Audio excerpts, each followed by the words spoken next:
Welcome back to Broken Bobby's Transformation Page. If you are new to the page, in 1990 I became involved in the drug gang world. From 92 to '06, I spent a lot of time incarcerated. I tell these stories to let you know it don't have to be you. If you're young and thinking about trying something or you're figuring out how to get out, these are my stories of this lifestyle and how it affected me, and eventually I got out and transformed my life. So let's get into today's story. So let's get into today's video. As you can see by the thumbnail, this one is on prison gang indictments. Now, normally I don't speak about these organizations that I'm going to talk about in today's video, but all of these things I'm going to speak about you can find with a simple Google search. So it's not like I'm giving up any game that isn't already out there. If you do a Google search on any of the topics I talk about, you'll find the same information that I'm providing. So it's common knowledge. A lot of these cases are already resolved. Some are still pending. But, I don't have any inside information on any of this stuff. Everything that I'm providing is commonly out there. And now all of these all these indictments that I'm going to talk about are multi-year investigations that are, like I said, they're well documented by such sources as the San Jose Mercury News, Orange County Register, the LA Times, as well as the San Bernardino Sun and many other news organizations. So the first one I'm going to talk about was called Operation Red Reaper. This was against the Nuestra Familia, and this information was released on August 25th, 2021. Now, there were 17 defendants initially named, and the charges range from drug trafficking to conspiracy to murder,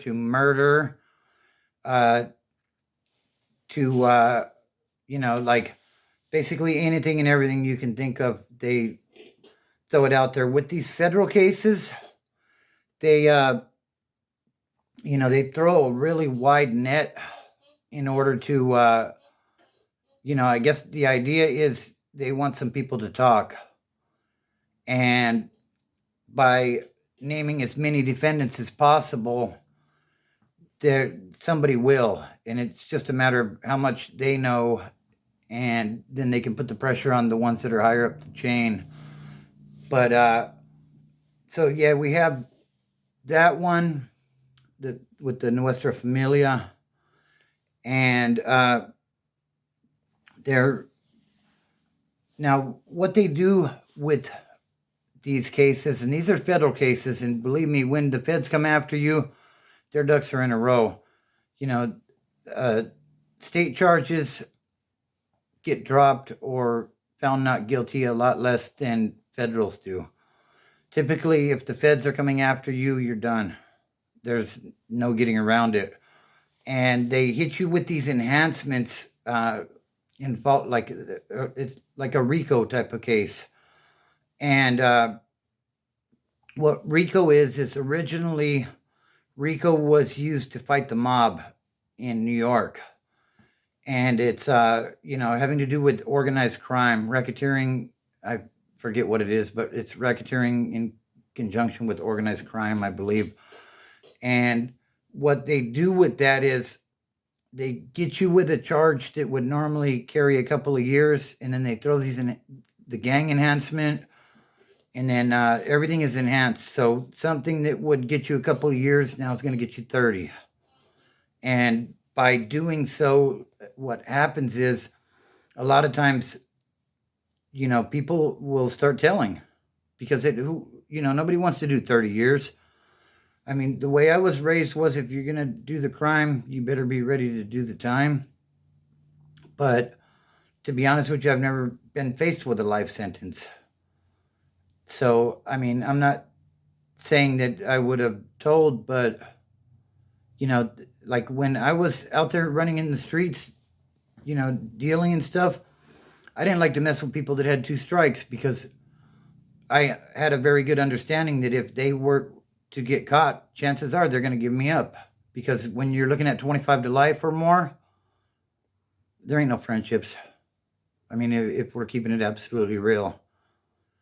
So the next uh, indictment I want to talk about, this one had to do with the Mexican mafia. They called it Operation Dirty Thirds. And with that one, what it was alleged was that they were smuggling drugs into Los Angeles County with the blessing of, the big homies. And they were taxing a third of everything, which, it seems like that's standard procedure anyways. But, they got wind that the stuff was being smuggled in, and they ended up dropping a uh, indictment on 83 individuals. Like I said, they tend to drop a really wide net because somebody's going to be weak and somebody's going to start telling on everything. And, the more you know, the more people are susceptible to be brought down. They particularly like to target women that have children because, the cops play dirty. I mean, let's keep it real.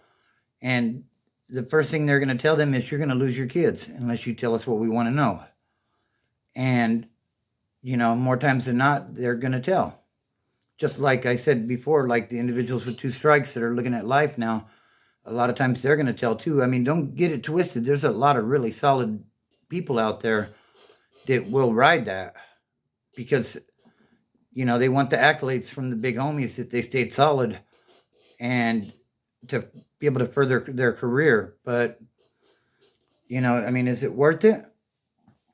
The last case I want to talk about, and from what I see, this one's ongoing. There were just some court proceedings recently involving the Aryan Brotherhood in Fresno.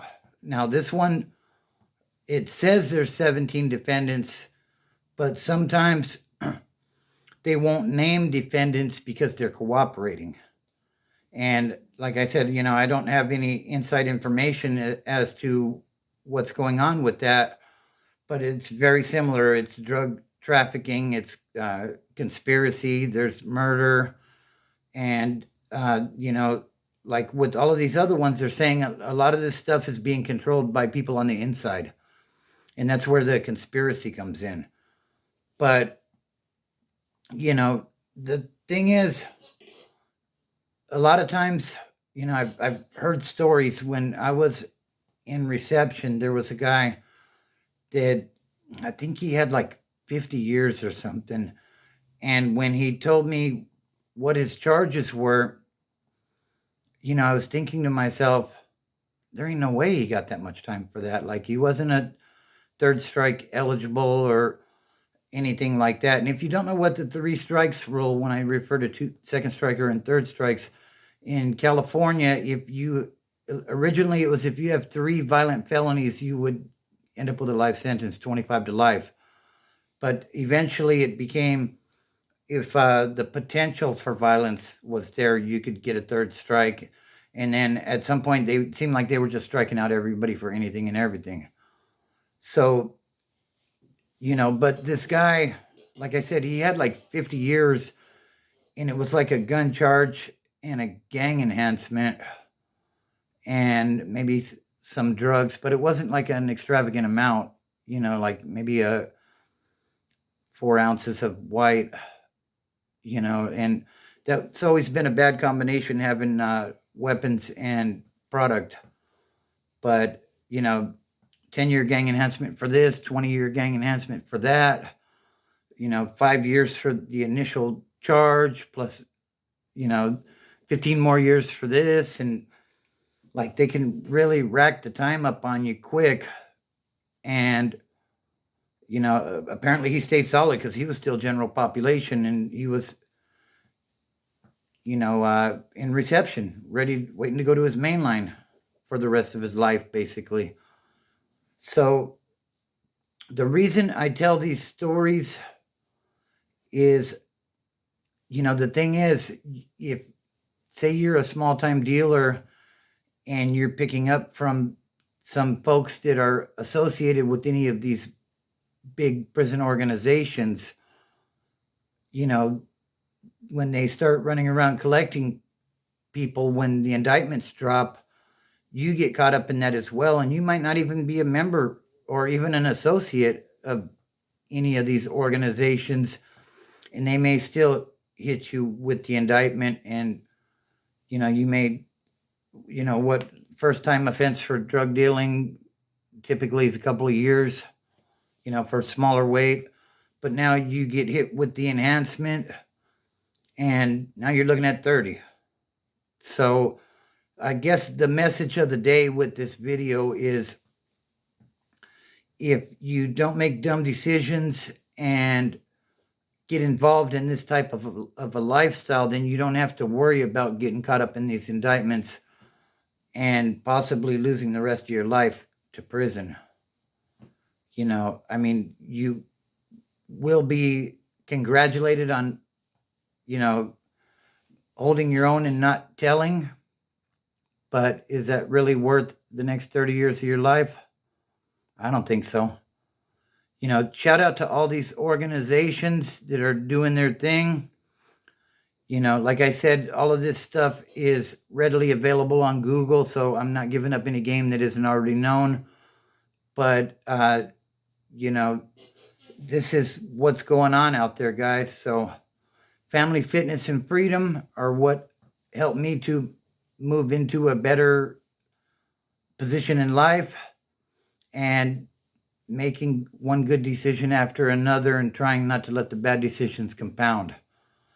That's what has brought me to having 18 plus years of sobriety and enjoying life the best way I know how out here. So I hope you enjoyed today's story.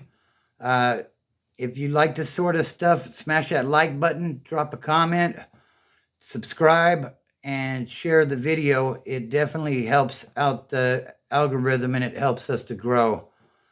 So don't look at the mountain, just start climbing.